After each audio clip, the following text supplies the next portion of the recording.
Hi guys, and welcome to episode 2 of these nutrition videos during lockdown. So today we're going to be talking about macros. Now hopefully you've got your notebook with you and your pen, because it's going to take a little bit of writing down to make it a little bit more understandable, but don't be put off, it's not that difficult. So last time we spoke about what macros are, which are protein, carbs and fats, and we talked about what they're built up of, like as in what types of food. This time we're going to be talking about how to calculate your macros. Now when you're doing this, there are many different ways people do them, and this is just mine, so don't take this as the only way to do it. This is just one of many. So with your notepad and pen, I want you to write down what your body weight is in pounds. Now don't guess, go step in the scales and go actually find out what it is.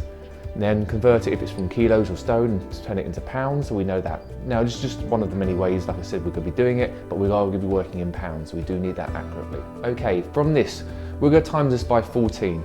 Now normally the ratio is between 14 and 16, depending on how active you are. We're going to go with the lower stage. This therefore means that if you are more active, you're going to be probably burning off more calories if you're doing this for weight loss, obviously. If you're trying to bulk, gain muscle, then you're probably going to be going for more of a 16 to cover your basis. So we're going to base it on weight loss and therefore working with 14.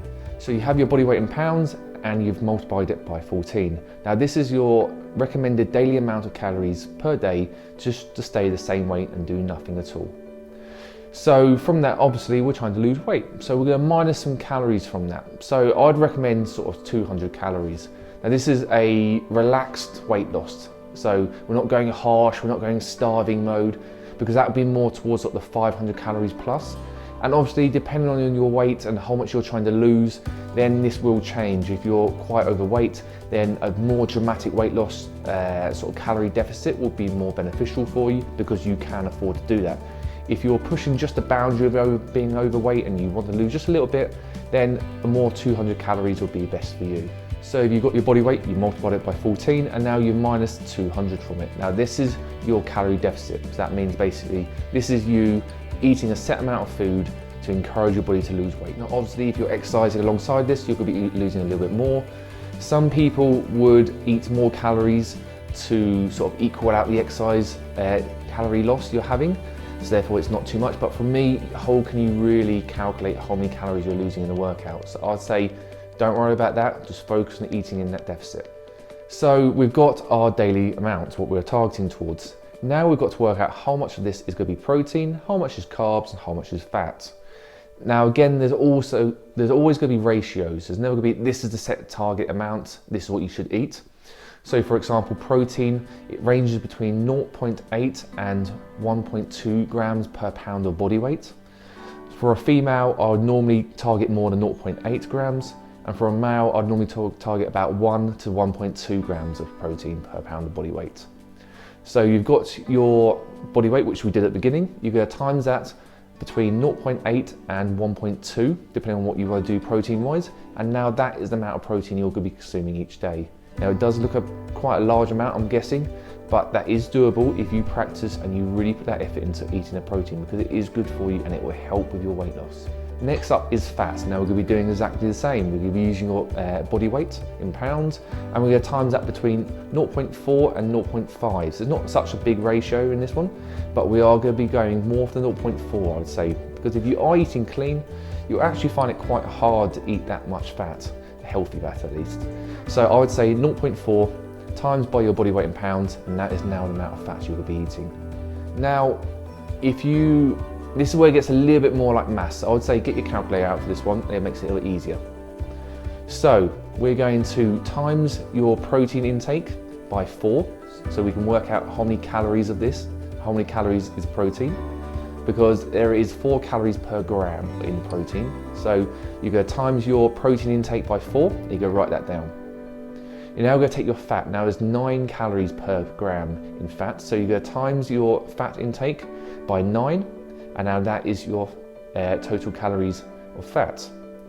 You go add these two together, and you go minus that from your total recommended calorie deficit amount per day. This is going to leave you with a set number. You're now going to divide that by 4, because carbohydrates is 4 calories per gram, and this is now your daily recommended calorie intake for carbohydrates. So you should have protein in grams and in calories, because we just used that calculation. You should have your fat in grams and in calories, and you should have your carbohydrates in grams and in calories.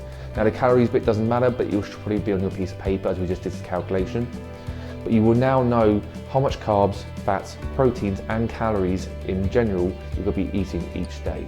So I've just done a recap just next to me here, so you can actually see the calculation we just did from the beginning of working out from your body weight all the way to getting your carbohydrates right at the end there.